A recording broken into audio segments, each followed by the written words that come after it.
俄罗斯把核武威胁喊得震天响，美国总统拜登在一场不公开的募款活动当中，甚至用核武末日来形容现在的状况。Vladimir Putin is not joking about using nukes. The world has not been this close to nuclear Armageddon since the Cuban Missile Crisis more than half a century ago.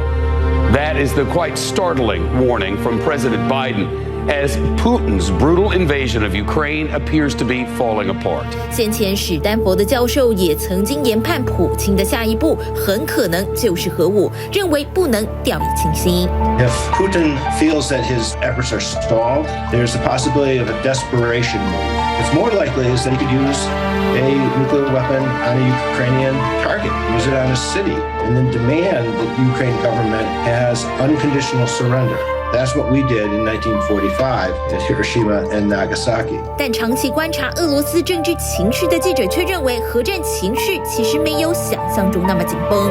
He understands that in the West, this is the one card he has to play that can terrorize us all. I mean, he's doing it right now. You and I are sitting here on national television talking about could he launch a nuclear weapon. So he's not stupid. He knows that this is something that's going to engender a response. And I think, frankly, I mean, I've seen former U.S. intelligence officials criticize President Biden for that remark. And again, it was at a fundraiser, so maybe take that with a pinch of salt. 不只是为了选战拿核武加油添醋，对美国来说，核武还是对盟友的一种安全保证。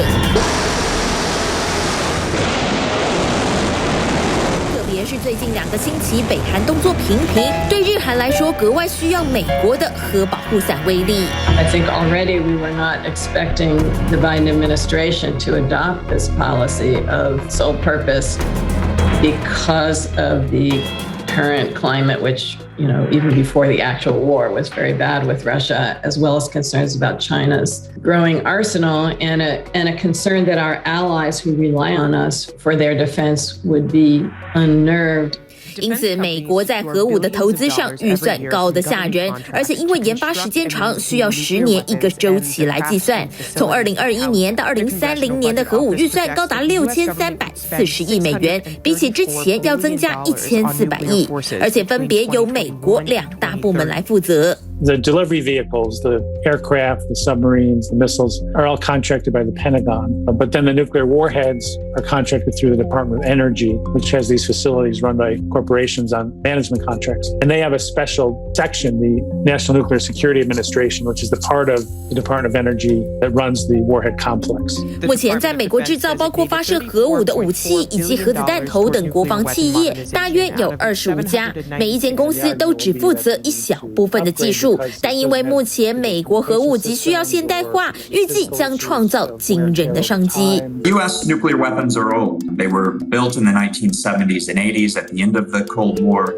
If you drive a car, it probably wasn't built in the 70s or the 80s. If so, it probably doesn't work that well. So you've probably bought a newer model. So same thing here. If the United States needs to continue with nuclear deterrence, then it needs to buy new nuclear weapons. 尤其包括白宫以及美国国防部都强调，目前俄罗斯方面甚至都还没有开始为核武战争做准备，也因此看在反核武团体的眼里，不断炒热的核武话题，不见得代表威胁真的近在眼前。When you talk about the defense sector, they need wars because that's their product line, right? That's their business model is instability. So there is like some defense contractors believe that the only way to have peace is through war. That is not the sentiment of our investor community, and that is such a deeply flawed ideology. 混杂着政治角力，还有庞大的经济利益，让普京的核武威胁陷入口水战，令全球胆战心惊的核武危机更显得扑朔迷离。但可以确定的是，国防产业有望成为最大赢家。TVBS 新闻综合报道。